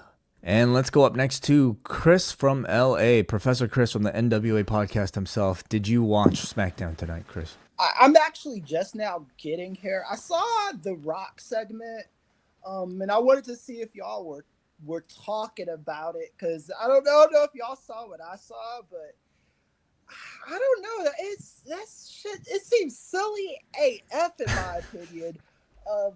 It was long and convoluted, and it made no sense. Like The Rock and what he was trying to tempt Cody with, I just didn't understand it, because I've seen that movie, The Devil's Advocate, like 1,000 times. And when Al Pacino's character is trying to tempt Keanu Reeves, I kind of get it, because it's the law profession and he's trying to move up and become partner and all this stuff. Like Cody already has a hot wife, millions of dollars, a kid. But does he have stock, Chris? Yeah, exactly. Does he have 500 million followers? Okay. Right. Yeah, is he the most followed man in America? Yeah, exactly, man. That shit would get annoying, man. I'd actually, like, I don't have that many followers, but I wouldn't cry if I lost a few, But I mean, it was like, very practical response here. Right? Yes. Like, I guess it's about a cloud. The thing with me is, like, if AEW had booked something as stupid as this, I could see fans just going like very ridiculously insane online with it. So I haven't, like I said, I'm just now getting here, but I had to unleash. I don't think this has been well received, Chris. Yeah. People give The Rock a lot of leeway simply because there's still an air of specialness to seeing this man on our television as a wrestling character. But people, from what I'm sensing, have not been positive on this segment. Okay, good. Because I could already. I thought this would get like rave reviews. And I'm usually one of the first people to defend The Rock, but yeah, this was like, it feels like something that was written at the last minute, because it was like he started off with the praise and then he start saying everyone in New Orleans had STDs, and it was dumb. I mean, that's the best. It was dumb, and that's just. I can't defend this in any way, shape, or form. It was silly as fuck, and that's just my opinion. I had to get that out, unleash that to the post masses. So. Thank you, Professor Chris. Well, Chris, maybe by the next time you guys are on for the NWA podcast, maybe this one will do a 180. But I think, well, at least I will speak for myself. I think I'm in concert with your opinion. Oh yeah, I think this is going to be a long segment. I want to see. I think one of the co-hosts on the NWA podcast will say it was the best segment ever just to troll me. So maybe it'll be entertaining podcasting that day. Thank you, Chris. Have a good one, Chris. Thanks for calling. All right, Chris, Professor Chris Ely from the NWA podcast, also of Nefarious Media Network. So I'm sure they'll be discussing that on their own as well. So subscribe to Nefarious Media. Let's go lastly here to Gerard Downtown Brown calling us. How you doing, Gerard? What's going on? You might be muted, or we cannot hear your audio right now. So can you hear me now? Now we got you. There you go. Yeah. Solid. Good to see you all again. Hey, nice to see you. You know, I have a mixed bag about tonight and the whole show. And as somebody attending Elimination Chamber, I'm excited now that I've never got to see The Rock like live in person. So like, there's going to be that aspect of the entrance, the music. There's people like The Undertaker who I started attending shows later on in life. So I missed a lot of the people I grew up seeing. So the opportunity to see Dwayne come out will be cool. I cannot stand the way almost just is like this upheaval to the storylines and how it's earth shaking. Now, if I want to try to make sense of it and be like, and play DeVille's advocate, if you will, I would say then maybe you look at it in the way of like a Tony Stark. Tony Stark never turned heel, but Tony Stark had things that kept chipping at him across the timeline that made him almost disagreeable to some folks at times, and people didn't like the path that he would always go. He always tried to go about it, doing it the right way, whether it's putting a suit of armor around the world, whether it's let's sign the Sokovia Accords because, you know, maybe we are causing damage. Cody might start to actually feel, you know what, I'm losing friends. Maybe Rock is giving me this lifeline that I can actually, I'm sinking. Punk's right. The Rock is Ultron? He's almost like this Ultron Thanos-esque, like, here, just let me take the power off your shoulders, homie. Let me drive the car. You'll still wrestle, you'll still do the plays, but you don't have to stress, you don't have to think. I'll be your manager, I'll call the plays. I'll help you navigate these backstage worlds. That way you don't have to do all these hard matches, all these ladder matches. Well, basically the corporation, but 2.0 nowadays, basically. But so go again, ahead now. I think there is an interesting story within all of this. You have some very compelling characters with a lot of history attached to all of them, and what you suggested and what I think Andy earlier suggested feels like maybe what the intent of all of this is. I just thought it was incredibly poorly conveyed, you know, at least on this first night. Now, it is like the first chapter. We're not supposed to know everything, but just even like the first chapter, you know, even like trying to know what the question actually is that Cody is or The Rock is asking of Cody, I thought was just so poorly delivered, you know. I guess if this was supposed to be a pilot, does this hook you? Does this make you want to really tune in, or is this making you say? It's got the biggest star in Hollywood attached to it, so I guess yeah. But man, I just think you have such a character in Cody that you just do not need to be doing this for. Like, I wouldn't even be advocating for this option because for a lot of the same reasons. But if we just like rewound several months back and you had like CM Punk in this position, okay? Everyone knows what is his one guiding like goal. It's headlining WrestleMania, and he's obsessed with it. And here is the guy that is the anti-establishment icon, and this last goal, the way he can get there is attaching himself to power that Dwayne Johnson represents. It's this guy that took the title from me. He's a guy that I despised. He was everything that represented what I wanted to be against, but he is my ticket to what makes my career a success. I think you could do that, like an element of that story with a Punk. But the main reason is because you have that babyface that would be his opposition in Cody that is... So can you not still go that direction? I don't think after tonight we're Why kind not? Cody turns him down, and then Punk goes with Rock instead. Well, we're kind of coming up on WrestleMania at this point, so I mean, yeah, if What if Punk it's not a wins the match? Chamber, he doesn't need the Rock. Then he's got his match. He doesn't Maybe need that's him. the favor. What if it's not a match? What if it's just to leave like it's these just different devils on Cody's shoulder that keeps pushing him towards a darker path, maybe, but he doesn't fully go down that alley all the way. He maybe tempts with it, but there's always this aversion to a Cody Rhodes heel turn, but maybe it's just to flirt with it more than Cena. And given that layers that maybe people question, hey, Cena was a flat character. He really didn't change often throughout his babyface run. Well, we're giving Cody those layers earlier on throughout here now of like, oh, will he be evil? Will he join The Rock? He's already joined Roman. He's already joined past enemies of his own. So like, what's one more? Their mom's already hanging out. They're already sharing tequila. They're already at Moana too. So Yeah. what's another one? I'm confident in saying that I think by the end of this, by the time WrestleMania comes around, I think I'll enjoy whatever they've created because I tend to. Like we probably, feel the same way in hindsight about last year, certainly. They will come around to like listening to the audience to just turn this into something that will work. But today was just I considered a pretty big fumble.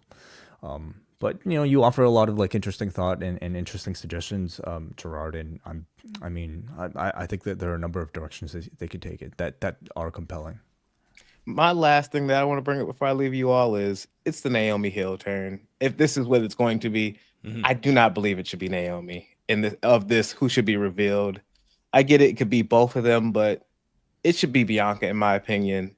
Maybe this jealousy brewing. Liv even put those flags in there after King and Queen of the Ring that hey, you two they're being so overt with Naomi at this point that she could very well be the red herring, and that I think most people are looking at Naomi being the one that has benefited from this with the titles and is the one to immediately shoot down any other suspects than Liv and Raquel. I don't think like that's a crazy idea, and I think Bianca is someone that it would kind of give her like a totally different character route to go down. And it gives her two opponents in Jade and Naomi as well. So I don't discredit that as being one because they're being almost heavy-handed with Naomi at this point.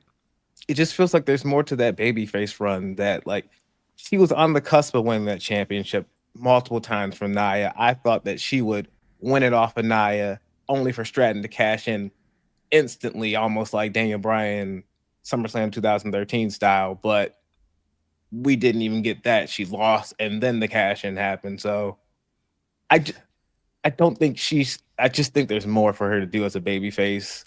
And I think there's some fun to have a Bianca heel run, honestly. Thank you, Gerard, for your thoughts. Thanks a lot for the call, Gerard. Do call in again soon. Appreciate it, especially after the Chamber, hopefully. All right, let's go to forum.postwrestling.com where all of our patrons can leave their feedback. We go to our feedback section now where Brian from New Jersey sends a piece of feedback. He says, Rock playing the final boss as opposed to spokesman board member Dwayne could have excited me more, but it did not. It's looking like a retread of Vince asking Austin to be his corporate champion, only more meandering and not in service of the show. It would have been better had Cody told him off or slapped him again, rather than look like a dog trying to do algebra, but they have a PLE segment to plug. Also, he kept referring to Cody's baby. Cody's daughter is a few years old now. The rest of the show didn't... Is that a point of correction, really? Like, I mean, do you refer? Listen, my daughter always corrects, and my mom will still call me her baby. baby. Yeah, I'm 40 years old. I'll still be a baby to my mom. So okay. I don't know if that's something we can criticize. I think that's a fine point for Brian to bring up. The rest of the show didn't do much for me either, other than feel too long again. I think Tiffany Stratton is being booked pretty badly in the lead up to WrestleMania, and the tag team scene is still a mess. Mm-hmm. We go up next to Jeremy in Texas. I believe it was a couple of weeks ago when Wai said the name of Dwayne and then was shut down by John. Well, it didn't matter what John said because it seems Dwayne has had a few dates open up between now and Easter. There was no way WWE would trot Dwayne out there just to announce WrestleMania in New Orleans next year. Paul could have done that himself. Maybe this weird segment happened was Rock's modern take on the Soul Man. To defend it, at least, they leaned into what happened on the Netflix premiere of Raw. Rock has described the final boss character as a supervillain, and perhaps this was his way to get into Cody's head, as strange as it was. If WWE has Rock around for WrestleMania and WrestleMania season, it just takes the product to another level. I'm also curious if announcing Rock for Chamber moves a few more tickets this final week. Thank you, Wai Ting, for saying his name, and the great one appeared. You're welcome. There is, for some, there is absolutely no such thing as just a bad segment. Everything has. I think the audience is doing a lot of the heavy lifting. They're doing a lot of heavy lifting tonight to try and make sense of this. Yeah, like I'm purely talking about the segment we saw on TV tonight, and it was poor. Okay, now like we should also... and I thought the Netflix thing was pretty dumb too, in foresight and hindsight. Like that just never needed to be done, and we could have just left the Cody thing for. You can do that at some point. And they opted to do this weird hug and we're going to make nice over everything. Yeah, weird.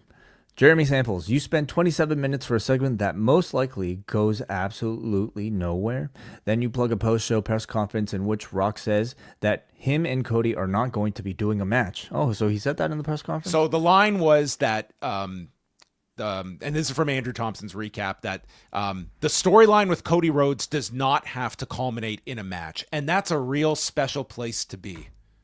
Yeah, it sounds really special. You know what my favorite fight is in UFC? It's John Jones and Francis Ngannou, because it never happened. Because that's a real special thing. Much like Fedor and Randy Couture. That's a special place to be when you can have the big match and you just never do it. So I take this to mean, and I think this was my suspicion anyway, that we're not getting Cody versus The Rock, but we're getting Cody opposing The Rock with somebody being The Rock surrogate, essentially. Now, is that what the concern is? Whoever is going to be the surrogate of The Rock is going to feel like Roman Reigns did last year, in that he felt very much like just, somebody in the back seat with the Rock. And John Cena's the last person that needs to be in that role. That is oil and water. Like especially for his last WrestleMania. The story is right there for Cena going for his title. So now, what if it's not John Cena and it's Cody against somebody else with The Rock in his corner? You mentioned Punk. That's not like the worst idea. Again, I don't think he needs The Rock, but there is an interesting story to be told just given all of their histories together, right? Who else is in the chamber? Logan. Drew McIntyre. Damian Like, Priest. Those are potential options. Like, I'm not writing out any of them. Priest, no. I don't think that's happening. Cena. Who else are we talking about? Damian Priest kind of put his cards on the table. He's going to pick Cody. Rollins. Yeah, tied up. Rollins has already done his angle, so yeah, I don't know. I mean, it's you can do it. It's Rock involved, and it gets you some appearances of The Rock. Like I don't think Rock being like the guy in someone's corner is really spurring on like a ton of like the impact as opposed to like a Rock being involved in. But a it's match. better than no Rock. Would you not agree? Yeah, it's adding something. But it's like this already. If WrestleMania happened today, this is the most successful WrestleMania in history. It's the highest grossing WrestleMania of all time. Always be more successful, John. You can go from 100 million followers to 500 million followers. It's like always more. They've almost filled out like Allegiant Stadium at this point. There's not a whole lot more tickets to sell. I guess like. But if you have The Rock available for that weekend, you're using The Rock. You can. Right. It's just I think in a is a Cody Rhodes versus CM Punk more attractive with a Rock leading a heel version of CM Punk? Maybe. The performances will be great. I'm not You are attracting that. An audience that wouldn't typically watch wrestling, potentially, with The Rock attached to it. Well, then that maybe that is where this all comes out of. But You also then have to get anyway. We're just going down all these different rabbit holes. But thank you everybody for the feedback, and you can go check out all of these stories at postwrestling.com. Andrew and John Kleinchester were all on top of SmackDown tonight and the press conference afterwards. So all of that. John is Kleinchester's report. SmackDown results: The Rock wants Cody's soul. I mean, is there a better headline or a better photo to accompany it than this? This is going to be the image that I think we will use for our year-end show when we do it. This look of Cody. You could see the soul come out of Cody's face into Dwayne's hand. That's the soul man, Rocky Johnson. It's it's like father, like son. Wow. Yeah, and Rock never had a brother. And Cody Johnson had a brother. Yeah. I don't need a partner. I need a brother. Maybe that's The Rock's big plea at Toronto. All right, that is it. We are out of time. Thanks to everyone for calling. This is a very XL edition of the show. Very XL edition of the show. I'm beat. So we are going to say goodnight to everyone. We're back on Monday with Rewind to Raw, but Saturday we're going to be dropping a new long and winding Royal Road. WH Park has Benno stopping by, and they're going back to 2008, where Kenta attempted to take the soul of Bryan Danielson inside of a Pro Wrestling Noah ring. And there were surrogates involved. There were people's championships, all this and more coming your way. Kenta, Bryan Danielson, a classic encounter from Noah circa 2008. That'll be on the free feed. Go subscribe to Post Wrestling. You can catch us on Patreon. You can subscribe to us on Apple Podcasts. You can subscribe on YouTube. Anything that gets you online, our shows will find you. So jump on top of postwrestlingcafe.com, the place to be, where this week you've got Rewind-A covering TakeOver New Orleans. We did a 3.5-hour review of Saturday Night Live, including the history of the entire show. We go season by season. Captain America Brave New World, that review's up there right now with MCU later. So yeah, and Collision Course returning this weekend, of course. All right. All that and more can be found up on the site. So thanks to everyone for tuning in. And that concludes the XL edition of Rewind to SmackDown.